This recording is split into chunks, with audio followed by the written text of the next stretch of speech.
دوستو رسول پاک حضرت محمد صلی اللہ علیہ وسلم بلیوں کے متعلق ایک پراسرار سچائی جانتے تھے۔ اس سچائی کو اس ویڈیو میں ہم جانیں گے، اور یہ جان کر آپ حیران ہوں گے کہ جو مخلوق ہمارے ارد گرد موجود ہوتی ہے اس کا یہ راز ہم آج تک کیوں نہ جان سکے۔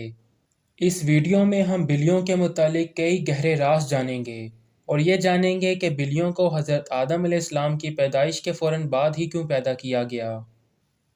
معزز ناظرین، اسلامک تعلیمات کے مطابق حضرت آدم علیہ السلام کی پیدائش کے فوراً بعد خدا تعالیٰ نے دو جانداروں کو تخلیق کیا، ایک کتا اور دوسرا بلی۔ دوستو، جب اللہ نے حضرت آدم علیہ السلام کے جسم میں روح ڈالی اور شیطان اپنی نافرمانی کے سبب خدا کی لعنت اور پھٹکار کا مستحق ٹھہرا، تو اس نے غصے، حسد اور نفرت میں حضرت آدم علیہ السلام پر تھوک دیا۔ وہ تھوک حضرت آدم علیہ السلام کی ناف کی جگہ پر گرا۔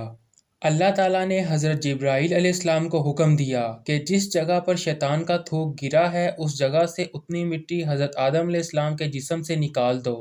حضرت جبرائیل علیہ السلام نے جب حضرت آدم کے پیٹ سے وہ تھوک امیز مٹی نکال دی تو ناف کی جگہ خالی ہو گئی۔ بعد ازاں ہر انسان ناف کے ساتھ پیدا ہوتا ہے، جو کہ اس بات کی علامت ہے کہ حضرت آدم علیہ السلام پاک مٹی سے تخلیق ہوئے تھے، اور جس جگہ پر شیطان نے تھوکا اتنی مٹی فوراً حضرت آدم علیہ السلام کی ناف سے نکال دی گئی۔ اللہ تعالیٰ نے شیطان کے اس تھوک امیز مٹی سے کتے کو تخلیق کیا۔ یہی وجہ ہے کہ کتے کو شیطان کی علامت سمجھا جاتا ہے، اور جس گھر میں کتا ہو وہاں فرشتہ داخل نہیں ہوتا، اور کتا نہ صرف شیطان کو دیکھ سکتا ہے بلکہ خود شیطان بھی کتے کے روپ میں انسان کے سامنے آتا ہے۔ جبکہ دوسری طرف بلیوں کو اللہ نے کتے کی نسبت بہت سی حیران کن، انسان دوست اور شفا بخش خصوصیات سے نوازا ہے، اور اسلامی روایات کے مطابق حضرت آدم کی تخلیق کے فوراً بعد ہی بلی کی تخلیق ہوئی۔ دوستو، اینیمل سائنس کے ماہرین آج ہمیں بتاتے ہیں کہ بلیوں میں ایک خاص طاقت ہوتی ہے جو کہ کسی اور جاندار میں نہیں ہوتی۔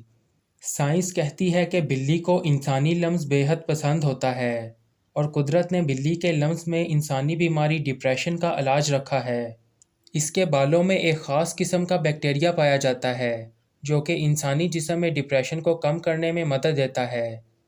دوستو، ڈپریشن وہ بیماری ہے جو ایک انسان سے اس کی تمام خصوصیات چھین کر اس کو خودکشی کے دہانے تک لے جاتی ہے، اور دنیا میں جو لوگ خودکشی کرتے ہیں ان میں سے 90% لوگ ڈپریشن ہی کی وجہ سے اپنی زندگی کو ختم کر دیتے ہیں، اور اس کی کوئی دوا میڈیکل سائنس تیار نہیں کر سکی، مگر اللہ تعالیٰ نے بلیوں میں ڈپریشن اور بے چینی کا علاج رکھا ہے۔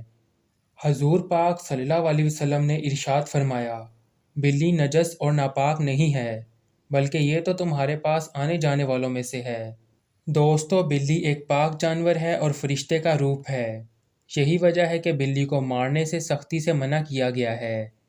اگر کوئی بلی گھر آ کر تنگ کرتی ہو تو اسے پکڑ کر کسی دور جگہ لے جا کر چھوڑ دینا چاہیے، مگر مارنے کی اجازت نہیں ہے۔ حضرت عائشہ رضی اللہ عنہا سے روایت ہے کہ میں نے حضور پاک صلی اللہ علیہ وسلم کو بلی کے بچے ہوئے پانی سے وضو کرتے دیکھا ہے۔ بلی کا منہ تمام حیوانات میں صاف ستھرا ہوتا ہے۔ اگر کبھی آپ نے غور کیا ہے تو آپ کو معلوم ہوگا کہ بلیاں اپنے آپ کو ہمیشہ صاف ستھرا رکھتی ہیں۔ یہ زیادہ تر خود کو صاف پانی سے گیلا کرتی ہیں۔ یہی وجہ ہے کہ ان میں بیماریاں بہت کم ہوتی ہیں۔ اسلام میں بلی کی بہت اہمیت بیان ہوتی ہے۔ تاریخ کی کتابوں میں ایک بلی کا ذکر آتا ہے جس کا نام معیزہ تھا۔ اسلامک اسکالرز کے مطابق معیزہ آپ صلی اللہ علیہ وسلم کی پسندیدہ بلی تھی۔ ایک بار جب حضور پاک صلی اللہ علیہ وسلم اپنے لشکر کے ساتھ ایک مہم پر جا رہے تھے، ان کے سامنے ایک بلی آ گئی جو کہ حاملہ تھی۔ آپ صلی اللہ علیہ وسلم نے اپنے پورے لشکر کا رخ دوسرے راستے پر موڑ لیا تاکہ اس بلی کو تکلیف نہ پہنچے، اور ایک صحابی کو اس بلی کی دیکھ بھال پر مامور کر دیا۔ جب آپ صلی اللہ علیہ وسلم اس مہم سے واپس آئے تو راستے میں سب سے پہلے اس جگہ پر پہنچے، اس بلی کو لیا اور اپنے ساتھ لے گئے۔ اس بلی کا نام آپ صلی اللہ علیہ وسلم نے معیزہ رکھا، جو باقی ساری زندگی آپ صلی اللہ علیہ وسلم کے ساتھ رہی۔ دوستو، احادیث میں معیزہ بلی کا ذکر نہیں آیا، مگر بہت سی تاریخی کتابوں اور بزرگان دین سے یہ ثابت ہے۔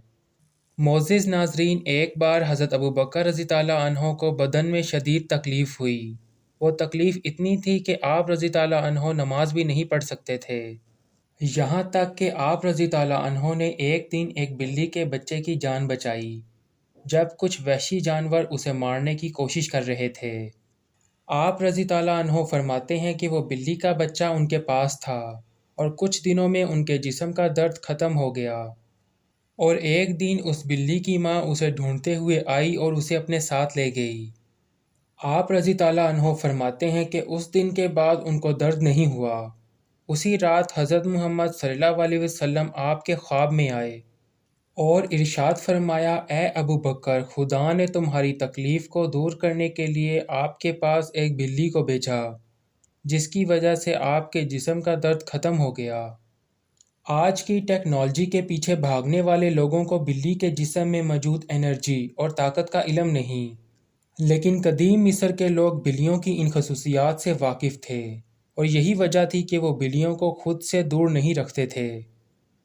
فرانس میں کی گئی ایک ریسرچ کے مطابق ایک بلی کی آواز انسان کے جسم میں تھکاوٹ اور سستی کو دور کرتی ہے، اور بلیوں کی ان پراسرار آوازوں سے ہارٹ اٹیک کا خطرہ بھی کم ہو جاتا ہے۔